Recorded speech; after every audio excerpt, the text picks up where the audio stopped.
நான் இந்த விஷயத்துல கொஞ்சம் அமைதி காத்துறோம் சொல்லிட்டு அமைதியாக இருந்தார்கள். இவர்கள் விடுவதாக இல்லை. அந்த தாயே, நாங்கள் யார்த்த இந்த கவிதைகளில் எந்த கவிதை சிறந்தது என்பதற்கு நீங்கள் தீர்ப்பளித்தேதான் தீர வேண்டும் என்று சொன்னார். வேறு வழியின்றி அன்னை பாத்திமா நாயகம் சிரித்துக் கொண்டே, என் அன்பு குழந்தைகளே, இதற்கு நான் சொல்லுகின்ற அளவிற்கு எனக்கு ஆற்றல் இல்லை. ஆகவே உங்களுடைய தந்தை அவரிடத்தில் சென்று இது விஷயமாக நீங்கள் கேளுங்கள் என்பதாக அன்னை பாத்திமா நாயகம் சொல்லிட்டு ஒதுங்கி கொண்டார்கள். இந்த ரெண்டு பேர்களும் அவரவர்கள் எழுதிய அந்த கவிதைகளை எடுத்துக்கொண்டு தன்னுடைய தந்தை அலியுன் கர்ரமல்லாஹு போய் கேட்கிறார்கள். அலியுன் கர்ரமல்லாஹு அவர்கள் யார்? அன மதீனத்துல் இல்ம் வ அலியுன் பாபுஹா. அன மதீனத்துல் இல்ம் வ அலியுன் பாபுஹா. நான் மதீனாவின் பட்டணம், அதனுடைய தலைவாசல் அலி என்பதாக அலி ரலியல்லாஹு அவர்களை குறித்து அண்ணன் பெருமானார் ஸல்லல்லாஹு அலைஹி அவர்கள் புகழ்ந்து கூறியுள்ளார்.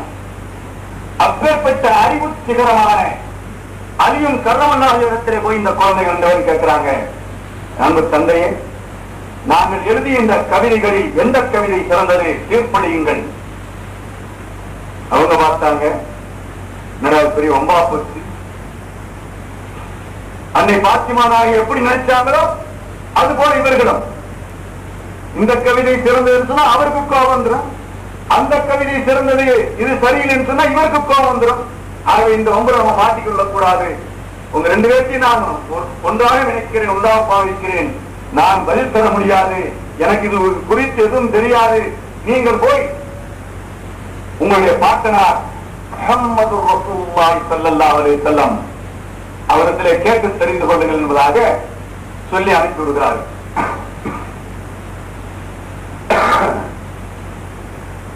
இந்த கவிதையை கொண்டு போறாங்க நபிகள் நாயகம் ஸல்லல்லாஹு அலைஹி வஸல்லம். கேட்கிறாங்க போய், அருமை பாட்டனார் அவர்களே, நாங்கள் எழுதிய இந்த கவிதைகளில் எந்த கவிதை சிறந்தது, தீர்ப்பளிக்க வேண்டும். அன்னையிடம் கேட்டோம், அவர்களும் தீர்ப்பளிக்கவில்லை. தந்தையிடம் கேட்டோம், அவர்களும் தீர்ப்பளிக்கவில்லை. நீங்கள் நிச்சயம் தீர்ப்பளிக்க வேண்டும் என்று பிடித்துக் கொள்கிறார். பெருமானார் ஸல்லல்லாஹு அலைஹி வஸல்லம் புன்முறுவல் பொறுத்தவர்களாய், ஏனென்றால் அந்த குழந்தைகளின் மீது பெருமானார் ஸல்லல்லாஹு அலைஹி வஸல்லம் அந்த அளவுக்கு அன்பு வைத்திருந்தார். எந்த அளவுக்கு அன்பு வைத்திருந்தார்கள் என்றால், சஜ்தாவிலே யாருக்காகவும் நீட்டவில்லை, ஆனால் இந்த குழந்தைகள் ரெண்டு பேருக்காக நீட்டினார்கள். ஒரு முறை பெருமானார் ஸல்லல்லாஹு அலைஹி வஸல்லம் தொழுது கொண்டிருக்கின்ற போது பச்சிலம் பாடகராக இருந்த இமாம் ஹுசைன் ரலியல்லாஹு அன்ஹு அவர்கள் பெருமானார் ஸல்லல்லாஹு அலைஹி வஸல்லம் தோளிலே முதுகை ஏறி அமர்ந்து கொண்டார். அவர்களை தள்ளிவிடவில்லை. அவர்கள் எப்போது இறங்குகிறார்கள் இறங்கட்டும் என்று அதுவரை பெருமானார் ஸல்லல்லாஹு அலைஹி வஸல்லம் சஜ்தாவில் இருந்தார்கள் என்று சொன்னால், அந்த குழந்தைகள் மீது எந்த அளவிற்கு நம்முடைய தலைவர் பெருமானார் ஸல்லல்லாஹு அலைஹி வஸல்லம் அவர்கள் அன்பு வைத்திருக்க வேண்டும். அந்த அளவிற்கு அன்பு வைத்த அந்த அண்ணன் பெருமானார் ஸல்லல்லாஹு அலைஹி வஸல்லம் அவர்கள் சற்று தயங்கிய நிலையில் இருந்தார்கள். ஏனென்றால் ஒருவருக்கு நாம் தீர்ப்பளித்து விட்டால் இன்னொருவர் கோபம் பட்டுக் கொள்வார். ஆகவே தீர்ப்பளிக்காமல் நடுநிலை வகிக்கவும் முடியாது, தீர்ப்பளித்துத்தான் தீர வேண்டும். இந்த ஒரு இக்கட்டான சூழ்நிலையில் பெருமானார் ஸல்லல்லாஹு அலைஹி வஸல்லம் இருக்கின்ற போது வானவர் கோன் ஜிப்ரீல் அலைஹிஸ்ஸலாத்து வஸ்ஸலாம் அவர்கள் இந்த பூமியிலே விஜயம் பெறுகிறார். வானவர் கோன் ஜிப்ரீல் அலைஹிஸ்ஸலாத்து வஸ்ஸலாம் அவர்கள் பெருமானார் ஸல்லல்லாஹு அலைஹி வஸல்லம் சமூகத்திலே வருகின்ற போது அப்பொழுது சொன்னார்கள், அன்பு பேர குழந்தைகளே, நீங்கள் கேட்ட அந்த ஐயத்தை வினாவை இதோ வந்திருக்கின்றாரே ஜிப்ரீல், அவரிடத்திலே கேட்டு தெரிந்து கொள்ளுங்கள் என்பதாக சொன்னார்கள். பெருமானார் சொன்னார்கள்.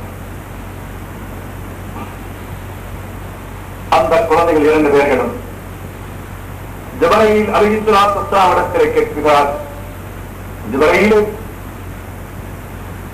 நாங்கள் எழுதிய இந்த கவிதை எந்த கவிதை சிறந்தது, எது சிறந்ததல்ல என்று என்னுடைய அன்னையோ தந்தையோ பாட்டனாரோ சொல்ல இயலவில்லை. ஆகவே நீங்கள் இந்த விஷயத்தில் தீர்ப்பளிக்க வேண்டும். நாங்கள் எழுதிய இந்த கவிதைகளில் எந்த கவிதை சிறந்தது என்பதை நீங்கள் நிச்சயம் தீர்ப்பளிக்க வேண்டும் என்று கேட்கின்ற போது ஜிப்ரீல் அலைஹிஸ்ஸலாத்து வஸ்ஸலாம் அவர்களும் தயங்குகின்றார்கள். காரணம், ஜிப்ரீல் அலைஹிஸ்ஸலாத்து வஸ்ஸலாம் அவர்கள் அந்த குழந்தைகள் மீது அந்த அளவிற்கு அன்பு பாசமழை பொழிந்தது. நாயகமே, இதற்கு என்னால் பதில் தர இயலாது. அந்த ஒரு சூழ்நிலையில் நான் இல்லை. வேண்டுமானால் நான் இது குறித்து இறைவனிடத்திலே கேட்டு வருகிறேன் என்பதாக ஜிப்ரீல் அலைஹிஸ்ஸலாத்து வஸ்ஸலாம் அவர்கள் விண்ணுலகு செல்லுகிறார். உலகில் நடந்த விஷயத்தை இறைவனிடத்திலே சொல்லி, இறைவா, இந்த மாதிரி இமாம் ஹசன் ஹுசைன் இந்த 2 குழந்தைகளும் கவிதைகள் எழுதி அந்த கவிதைகளில் எந்த கவிதை சிறந்தது என்று கேட்கிறார்கள். ஆகவே இறைவா, நீதான் இதற்கு தக்க விடையளிக்க வேண்டும், பதில் தர வேண்டும் என்று ஜிப்ரீல் அலைஹிஸ்ஸலாத்து வஸ்ஸலாம் அவர்கள் என்னிடத்திலே கேட்கின்ற போது இறைவனுக்கு முடியாது என்று எதுவுமே இல்லை அல்லவா? இறைவனும் இந்த குழந்தைகள் மீது நேசம் வைத்திருக்கிறான், பிரிய வைத்திருக்கிறான் என்று சொன்னாலும் முடியாது என்று சொல்லிவிட முடியாது. ஆகவே அல்லாஹ் ஜல்ல ஷானஹு தஆலா ஜிப்ரீல் அலைஹிஸ்ஸலாத்து வஸ்ஸலாம் அவர்களுக்கு உத்தரவு பிறப்பிக்கின்றார். ஜிப்ரீலே,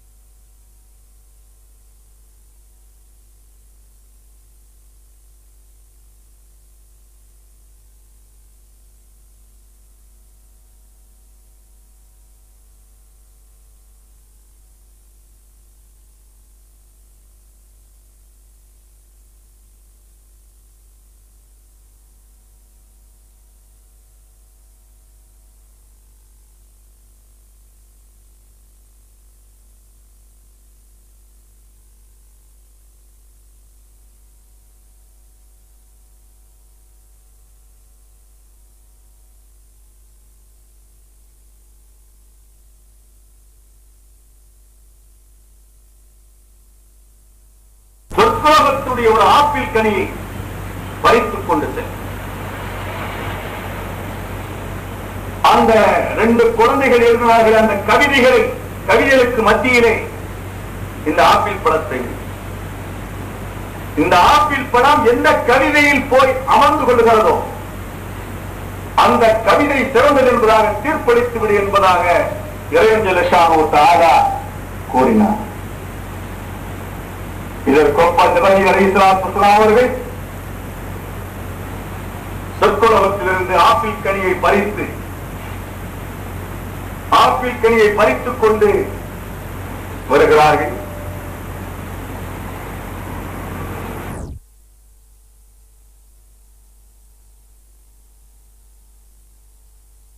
பெருமானார் ஸல்லல்லாஹு அலைஹி வஸல்லம் அமர்ந்திருக்கிறார்கள். இமாம் ஹசன் ஹுசைன் ரலியல்லாஹு அன்ஹு அவர்கள் அமர்ந்திருக்கிறார்கள். இந்த சமயத்திலே அந்த 2 கவிதைகளையும் வைத்து அந்த 2 கவிதைகளுக்கும் நடுமத்தியத்திலே ஆப்பிள் பழத்தை வைக்கிறார்கள். என்ன ஆச்சரியம்! மறாவது நிமிஷத்தில் அந்த ஆப்பிள் பழம் ரெண்டும், அந்த ஆப்பிள் பழம் ஒன்று 2ஆக பிளந்து 2 கவிதைகளை போய் உட்கார்ந்து கொண்டது. இதில் இந்த கவிதை சிறந்தது, இந்த கவிதை சிறந்தது அல்ல என்று சொல்ல முடியாது. 2 கவிதைகளும் சிறந்தது என்பதாக இறைவனை தீர்ப்பளித்து விட்டான் என்று அந்த குழந்தைகளுக்கு ஜிப்ரீல் அலைஹிஸ்ஸலாத்து வஸ்ஸலாம் அன்னை பாத்திமா நாயகத்தால் பதிலளிக்க முடியாது. ஆனா மதீனத்துல் இல்மு அலியுன் பாபுஹா என்று பெருமானார் ஸல்லல்லாஹு அலைஹி வஸல்லம் பாராட்டப்பட்ட அலியுன் கர்ரமல்லாஹு கூட தீர்ப்பளிக்க முடியவில்லை. பெருமானார் ஸல்லல்லாஹு அலைஹி வஸல்லம் அவர்களாலே தீர்ப்பளிக்க முடியவில்லை. ஜிப்ரீல் அலைஹிஸ்ஸலாத்து வஸலாம் அவர்களும் தீர்ப்பளிக்க தயங்கினார்கள். இந்த நிலையில் அல்லாஹ் ஜல்ல ஷானஹு தஆலாவே தீர்ப்பளித்திருக்கிறார் என்று சொன்னால் அந்த குழந்தைகள் மீது அல்லாஹ்வும் அதிக அளவிற்கு நேசமித்தார். அந்த அளவுக்கு அவர்கள் கல்வி படிப்பிலையும் சிறந்தவர்களாக சிறப்பு குறித்தானவர்களாக இருந்தார். சின்னம் சிறுவயதிலே நல்ல பண்புகளோடு நல்ல பழக்க வழக்கங்களிலே வாழ்ந்தவர்கள் தான் இமாம் ஹுசைன் அலி என்றார். இந்த மாதிரி ஒரு நல்ல நிலையிலே வாழ்ந்தார். இப்படி வாழ்ந்து கொண்டிருக்கின்ற போது ஒரு நேரத்தில் ஜிப்ரீல் அலைஹிஸ்ஸலாத்து வஸலாம் அவர்கள் 2 ஆடைகளை ஒரு பெருநாள் என்று கொண்டு வந்து கொடுக்கிறார்கள். அருமை பெருமானார் ஸல்லல்லாஹு அலைஹி வஸல்லம் நபிகள் நாயகம் ஸல்லல்லாஹு அலைஹி வஸல்லம் கேட்டார்கள், இந்த ஆடைகள் யாருக்கு எதற்கு என்று கேட்டார். இந்த 2 ஆடைகளும் உங்களுடைய பேர குழந்தைகளுக்கு என்பதாக சொல்லப்பட்டது. உங்களுடைய பேர குழந்தைகளுக்கு இந்த ஆடையை கொடுத்து விடுங்கள், அவர்களே தேர்ந்தெடுத்துக் கொள்ளட்டும், நீங்களாக கொடுக்க வேண்டாம். அதுபோல 2 ஆடையை கொண்டு வந்து வைக்கப்படுகிறது. ஹசன் ரலியல்லாஹு அவர்கள் பசுமை நிறைந்த ஆடையை தேர்ந்தெடுத்துக் கொள்கிறார்கள். ஹுசைன் ரலியல்லாஹு அவர்கள் சிவப்பான ஆடையை தேர்ந்தெடுத்துக் கொள்கிறார்கள். ஜிப்ரீல் அலைஹிஸ்ஸலாத்து வஸலாம் அவர்கள் சொன்னார்கள், நபியே, என் நாவியை உங்களுடைய பேர குழந்தையாக இருக்கக்கூடிய ஹுசைன் அவர்களுடைய இறுதி மரணத்தில் ஏற்படக்கூடிய சம்பவத்தை தேர்ந்தெடுத்துக் கொண்டார்கள், தெரிந்தெடுத்துக் கொண்டார்கள். ஹசன் ரலியல்லாஹு அவர்கள் விஷம் கொடுத்து கொலை செய்யப்படுவார். இமாம் ஹுசைன் ரலியல்லாஹு அவர்கள் உங்களுடைய உம்மத்துகளாலே கொலை செய்யப்படுவார் என்பதாக ஜிப்ரீல் அலைஹிஸ்ஸலாத்து வஸலாம் அவர்கள் அவருக்கு விளக்கம் தந்து விட்டு மறைந்தார்கள். இதை நினைத்து நினைத்து பெருமானார் ஸல்லல்லாஹு அலைஹி வஸல்லம் அவர்கள் அழுவார். அப்படி ஒரு முறை அழுது கொண்டிருக்கின்ற போது ஆருயிர் தலைவி, சொர்க்கலோகத்தின் தலைவி அன்னை பாத்திமா நாயகம் தந்தையிடத்தை கேட்கிறார்கள், அன்பு தந்தையே, எதற்காக வேண்டி அழுகிறீர்கள்? உன்னுடைய மகன், என்னுடைய பேர குழந்தை ஹுசைன் என்னுடைய உம்மத்துகளாலே கொலை செய்யப்பட்டு அந்த இரத்தம் எல்லாம் அவர் உடம்பிலே தடவப்படும். எங்கே கொலை செய்யப்படுவார், எந்த இடத்திலே கொலை செய்யப்படுவார் என்றெல்லாம் ஜிப்ரீல் அலைஹிஸ்ஸலாத்து வஸலாம் எனக்கு காண்பித்து விட்டு சென்று விட்டார்கள் என்பதாக பெருமானார் ஸல்லல்லாஹு அலைஹி வஸல்லம் அவர்கள் சொல்லி அழுதார். அப்பொழுது அன்னை பாத்திமா நாயகம், என்ன என் தந்தையே, உங்களுடைய உம்மத்தே என்னுடைய குழந்தையை கொலை செய்து விடுமா என்று தேம்பி தேம்பி அழுதார்கள் அன்னை பாத்திமா. அதுபோலத்தான் பெருமானார் ஸல்லல்லாஹு அலைஹி வஸல்லம் இந்த உலகத்தை விட்டு மறைந்ததற்கு பின்னர் அபூபக்கர் சித்தீக் ரலியல்லாஹு அன்ஹு அவர்கள் ஆட்சி பீடம் இருக்கிறார். அவர்கள் மறைந்ததற்கு பின்னால் உமர் ரலியல்லாஹு அன்ஹு அவர்கள் ஆட்சி பீடம் இருக்கிறார்கள். அவர்கள் மறைந்ததற்கு பின்னால் உஸ்மான் கனி ரலியல்லாஹு அன்ஹு அவர்கள் ஆட்சி பீடம் இருக்கிறார்கள். அவர்களும் மறைந்ததற்கு பின்னால் அலி கர்ரமல்லாஹு அவர்கள் ஆட்சி பீடம் இருக்கிறார்கள். அவர்கள் மறைந்ததற்கு பின்னால் இமாம் ஹசன் ரலியல்லாஹு அன்ஹு சிறிது காலம் ஆண்டு கொண்டிருக்கிறார்கள். இதை கண்டு சகிக்காத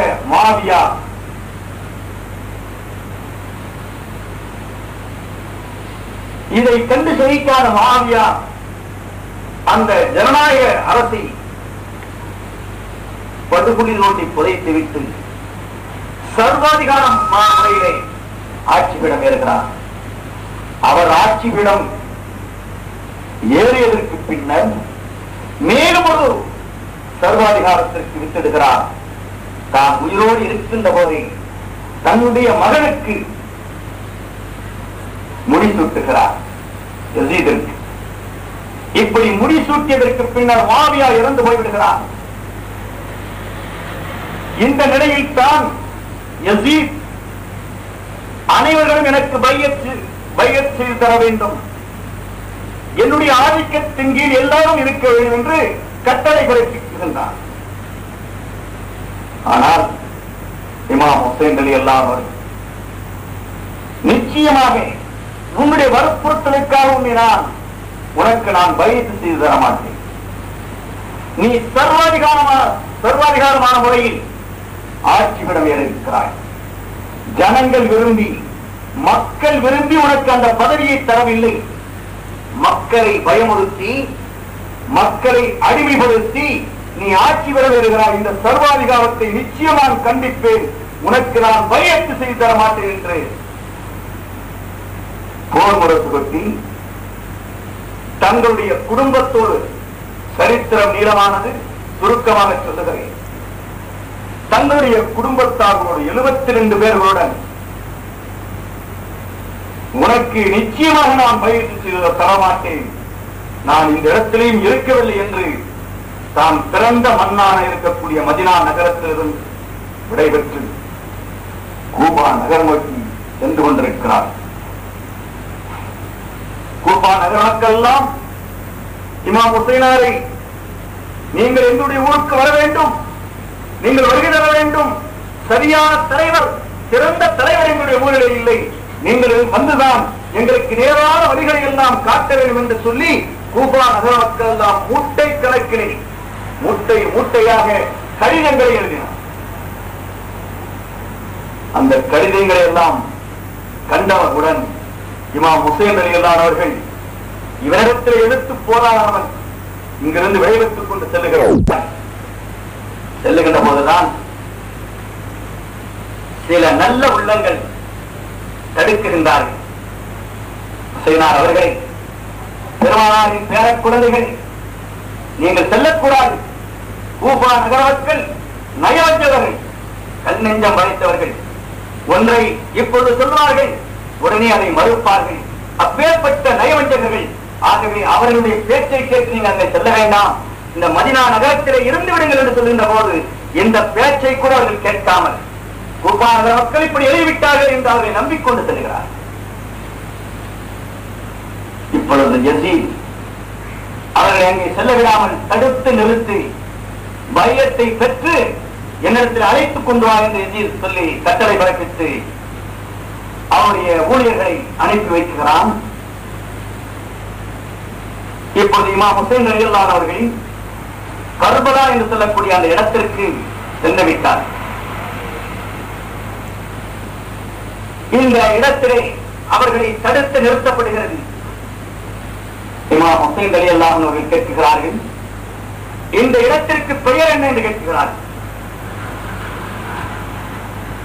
கர்புன் வ பலா, இது துக்கமும் சோகமும் நிறைந்த இடம் என்பதாக அந்த இடத்திலே நிறுத்தப்பட்டு யஸீதுடைய ஆட்கள், ஹுசைனே, இந்த இடத்திலிருந்து இனி ஒரு அடி கூட எடுத்து வைக்க கூடாது, அப்படி ஒரு அடி எடுத்து வைத்தால் நாங்கள் உன்னிடத்திலே போர் தொடுப்போம் என்பதாக யஸீதுடைய ஆட்கள் சொல்கிறார். இமாம் ஹுசைன் ரலியல்லாஹு அவர்கள் அந்த துக்ககரமான அந்த நேரத்தில், அந்த இக்கட்டான ஒரு இடத்திலே, கடுமை நிறைந்த அந்த இடத்திலே, துக்கம் நிறைந்த இடத்திலே, கருளை தரக்கூடிய இடத்திலே இருக்கிறார். கண்டாளர்கள் தண்ணீர் கொடுப்பதற்கு கூட உலக மக்களுக்கெல்லாம் நேர்வழி காட்டிய பெருமானார் ஸல்லல்லாஹு அலைஹி வஸல்லம் பேர குழந்தைகளுக்கு தண்ணீர் கூட கொடுக்கவில்லை. அந்த அஹ்லுல் பைத்தை சார்ந்தவர்களுக்கு ஒரு சொட்டு தண்ணீரை கூட அருந்துவதற்கு அனுமதிக்கவில்லை. யுத்தம் ஓடுகிறது. அஹ்லுல் பைத்தை சார்ந்தவர்களை ஒவ்வொருவர்களாக கொலை செய்து கொண்டிருக்கிறார். இதை தடுப்பதற்காக இமாம் ஹுசைன் ரலியல்லாஹு அவர்கள் செல்லுகின்ற போது ஹுசைன் ரலியல்லாஹு அவர்களை கொலை செய்வதற்கும் மக்கள் துணிந்து விட்டார். ஹுசைன் ரலியல்லாஹு அவர்களை சூழ நிற்கின்ற போது அலி அஸ்கர் சின்ன குழந்தை, அலி அஸ்கர் சிறு குழந்தை, தன்னுடைய தந்தை இந்த கயவர்களால் சூழப்பட்டு இருக்கின்ற நிலையை பார்த்த உடனே அந்த குழந்தையுடைய கண்ணிலிருந்து தண்ணீர் வருகிறது. கூடாரத்திலிருந்து ஒரு குச்சி எடுத்துக்கொண்டு, ஒரு கனி எடுத்துக்கொண்டு அங்க இருக்கக்கூடிய ஜனங்களை எல்லாம் ஒதுக்கிவிட்டு தன்னுடைய தந்தையுடைய அருகாமையிலே போய் நிற்கிறார்.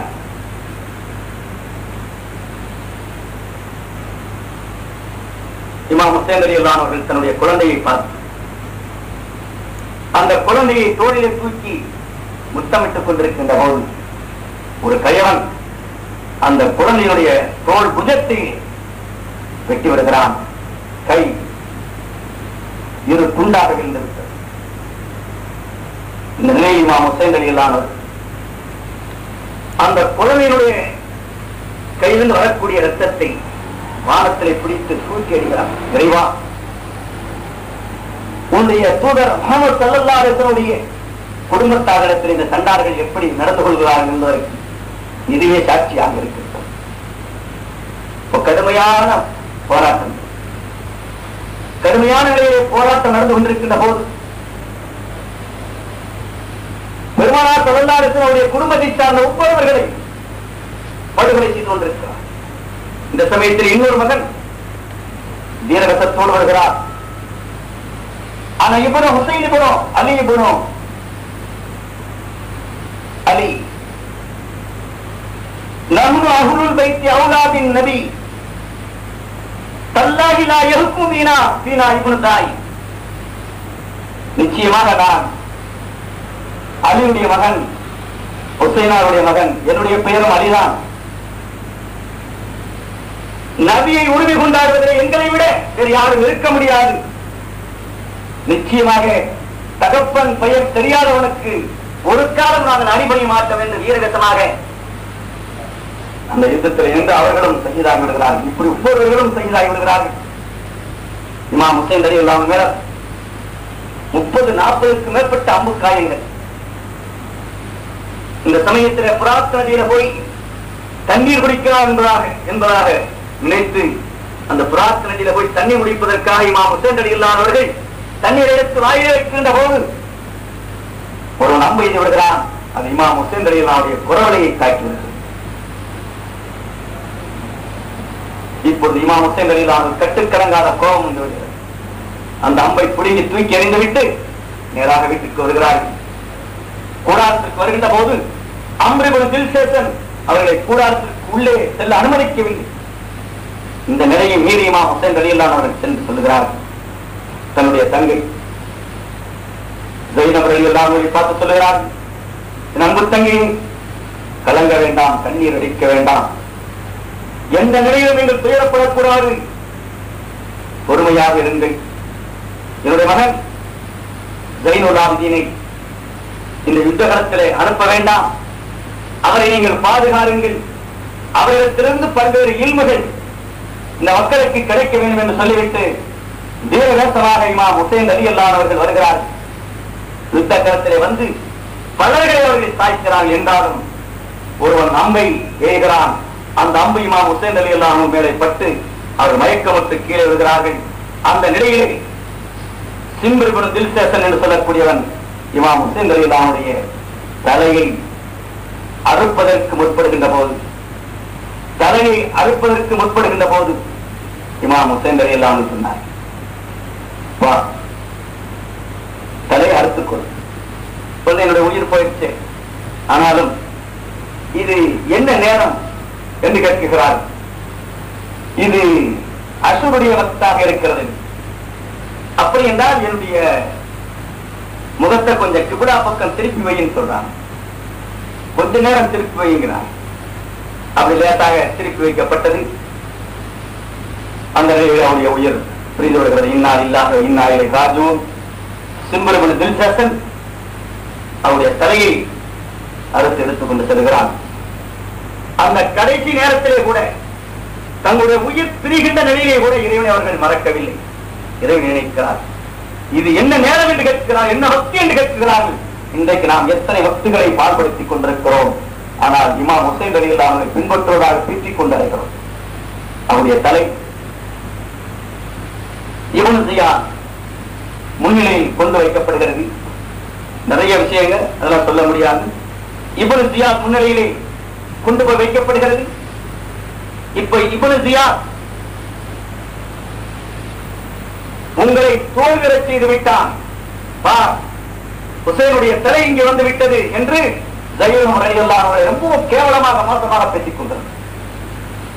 தான் வைத்திருக்கக்கூடிய பிறம்பை கொண்டு உடத்துல ஆட்சிக்கிட்டே இருந்தான். இது விஷயமா தன் நாகரடி படிக்கின்ற போது சொன்னார், பெருமானார் முத்தமிட்ட அதரங்களில் பிரம்பாலடித்தார்கள் தீயோர் படிக்கிறார். பெருமானார் முத்தமிட்ட அதரங்களில் பிரம்பால் அடித்தார்கள் தீயோர். ரசூலுல்லாஹி ஸல்லல்லாஹு அலைஹி வஸல்லம் தன்னுடைய நாக்கை ஹுசைன் ரலியல்லாஹுடைய நாக்கிலே வைத்து முத்தம் செய்தார். அப்பேற்பட்ட அந்த குழந்தையினுடைய தலையை துண்டாக்கி, உடலை துண்டாக்கி அதை பிறம்ப கொண்டு போய் அடித்தான். அதை கண்டு சகிக்க முடியல. ஒரு பெரியார், வயது நிறைந்த ஒரு பெரியார், ஆற்று இடையுடைய மகனை, அப்பன் பெயர் தெரியாதவனை யாரை பார்த்தடிக்கிறார்? இதே உலகத்தில் பெருமாள் சொல்லலாம் முத்தமிடுவதை நான் பார்த்திருக்கிறேன். அப்பேற்பட்ட உயர்ந்த தலைவருடைய உலகத்திலே அழைக்கிறாய், நீ நாசமாக போக என்று சொல்லுகின்ற போது அந்த முதியவரையும் அடித்து காலில் அருமை காண்பார்களே, இந்த அளவுக்கு அவர்கள் கஷ்டப்பட்டார். அருள் வைத்தை சார்ந்த பெண்கள் எல்லாம் அனாதையாக்கப்பட்டார், நடுத்தருவிலே நிற்பாட்டப்பட்டார். கண்கள் துணி அணிந்து கொண்டு அந்த கர்பலா களத்திலே சோகமான நிலையிலே பெருமாள் ஸல்லல்லாஹு அலைஹி வஸல்லம் குடும்பம் மதீனாவை நோக்கி, மதீனா நகரை நோக்கி அலுவலகமாக சென்றதாக வரலாற்றிலே எழுதப்பட்டிருக்கிறது. இவ்வளவு பொறுமைகள் எல்லாம் அவர் மேற்கொண்டிருக்கிறார்கள். அல்லாஹ்விற்காக பல்வேறு கஷ்டங்களை, துன்பங்களை அவர் அடைந்திருக்கிறார். நமக்கு ஒரு சிறிய துன்பம் வந்தாலும் பொறுக்க முடியல, உடனே அல்லாஹ் புற சொல்ல ஆரம்பிச்சிடறோம், இருக்கிறவங்களை புற சொல்ல ஆரம்பிச்சிடும். அல்லாஹ் ஷானு தஆலா நம் அனைவரையும் காப்பாற்ற வேண்டும். அவர்கள் எதற்காக பாடுபட்டார்களோ, எந்த ஜனநாயகம் தலைக்க வேண்டும் என்பதற்காக பாடுபட்டார்களோ, அது போன்று ஜனநாயகம் தலைப்பதற்காக. சர்வாதிகாரம் நம்முடைய வீட்டிலே இருந்தாலும் சரி, நாட்டிலே இருந்தாலும் சரி, நகரத்திலே இருந்தாலும் சரி, நம்முடைய உயிர் போனாலும் பரவாயில்லை, அந்த சர்வாதிகாரத்தை, அந்த ஜனநாயக படுகொலையை நிச்சயமாக நாம் கண்டிக்க வேண்டும். அவர்கள் எந்த வழியில் வாழ்ந்தார்களோ, எந்த வழியில் வாழச் சொன்னார்களோ அது போன்று வாழ. சின்னம் சிறுவையிலே ஹராம் ஹலாலை பற்றி அவர்கள் சிந்தனை செய்து வாழ்ந்தார்கள் அல்லவா? அப்பேற்பட்ட வாழ்க்கையில் அவர்கள் இறுதி நேரத்தில் கூட, தங்களுடைய உயிர் பிரிகின்ற இறுதி நேரத்தில் கூட அவர்கள் இறைவனை நினைத்து வாழ்ந்தார்கள் அல்லவா? அப்பேற்பட்ட வாழ்க்கையை, அல்லாஹ்விற்கு பொருத்தமான வாழ்க்கையை அல்லாஹ் ஸல்லல்லாஹு அலைஹி வஸல்லம் எனக்கும் உங்களுக்கும் தந்தல்வானாக. வாஹிதாவானா அல்ஹம்துலில்லாஹி ரப்பில் ஆலமீன். அஸ்ஸலாமு அலைக்கும் வரஹ்மத்துல்லாஹி தஆலா வ பரகாத்துஹு. நீங்கள் இஸ்திக்ஃபார் ஓதிக்கொள்ளுங்கள். அல்ஹம்துலில்லாஹி ரப்பில் ஆலமீன். ஸலாத்து வஸ்ஸலாமு அலா சய்யிதினா வ நபியினா மௌலானா முஹம்மதின் வ பாரிக் வ ஸல்லிம் அலைஹி. அலிஃப் லாம் மீம் அல்லாஹு லா இலாஹா இல்லா ஹுவல் ஹய்யுல் கய்யூம் வ அனா ஃபில் வஜூதில் ஹய்யுல் கய்யூம் யா அஹத் ஸமத் லம் யலித் வ லம் யூலத் வ லம் யகுல் லஹு குஃபுவன் அஹத். ربنا ظلمنا أنفسنا وإن لم تغفر لنا وترحمنا لنكونن من الخاسرين.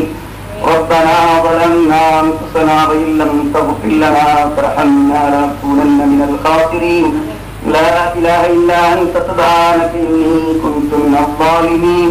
نسألك موجبات ورحمتك وعزائم مغفرتك والغنيمة من كل بر والسلامة من كل اسم. لا تدع لنا ذنبا إلا غفرته ولا هما إلا فرجته ولا دينا إلا أديته ولا مريضا إلا شفيته ولا حاجة حيل قرا إلا قضيتها ويسرتها يا رب العالمين.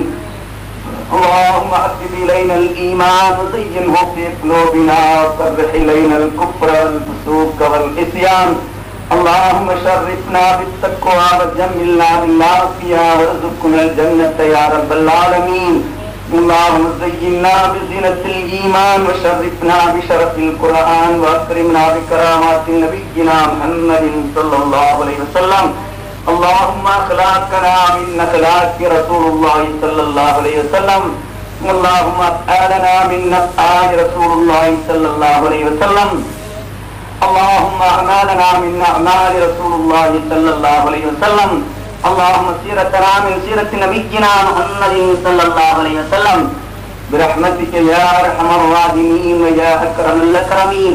இறைவா என்னுடைய பாவங்களை மன்னித்தல் புரிவாயாக. இறைவா என்னுடைய தாயினுடைய பாவங்களை மன்னித்தல் புரிவாயாக.